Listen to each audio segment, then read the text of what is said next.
So it's tough to talk to people, which is interesting as a podcaster and coach because that's like literally all I do all the time. Hmm. Uh, if it's hard for them, I mean, I think some of it is just pushing them to do it, right? Put the reps Right. in and get experience. Right. What am I missing? Is there anything else you're doing to almost like it's wild to me that we're having this conversation that we have to talk about like how do you upskill just what seems so basic. You know what I mean? Going out there. And I Yeah. and I consider myself introverted too, right? I don't which is wild because I'm on stages all the time. But yeah, out Yeah. in I'm right public I there still with you. yeah. Yeah. No, I'm right there with you.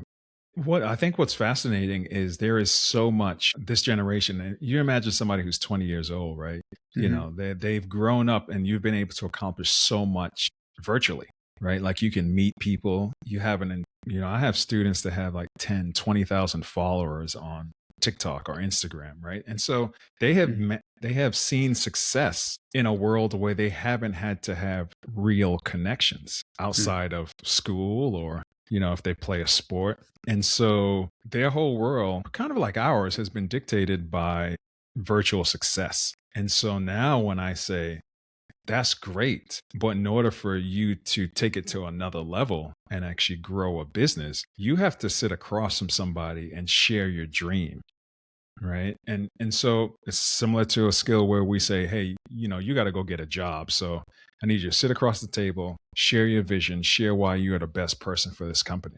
What I'm saying is you have an idea for a business that solves a problem. Now go out and talk to some people. And this shouldn't even be rocket science. And it's not. It's just a skill that they don't have. And it's just a Mhm. muscle that they haven't worked. And so it's just fascinating seeing that muscle develop. And so there's just apprehension for our students.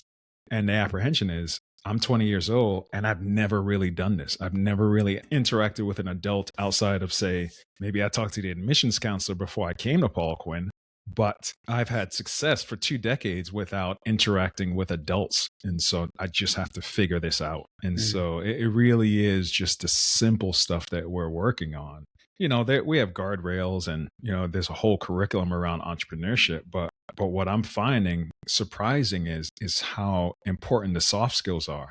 Because I got to tell you, in my mind, as I built out the plan, it wasn't a focus on the soft skills. I was really thinking about, Right, okay, right. I got to raise this much money for the seed fund. I got to bring in this many advisors that have these skills. And you're talking with corporations. It was all of the structure around it. And then as I started interacting with the students, I realized, my goodness, you're nervous to go talk to them. All right, I got to Mhm. figure this part out.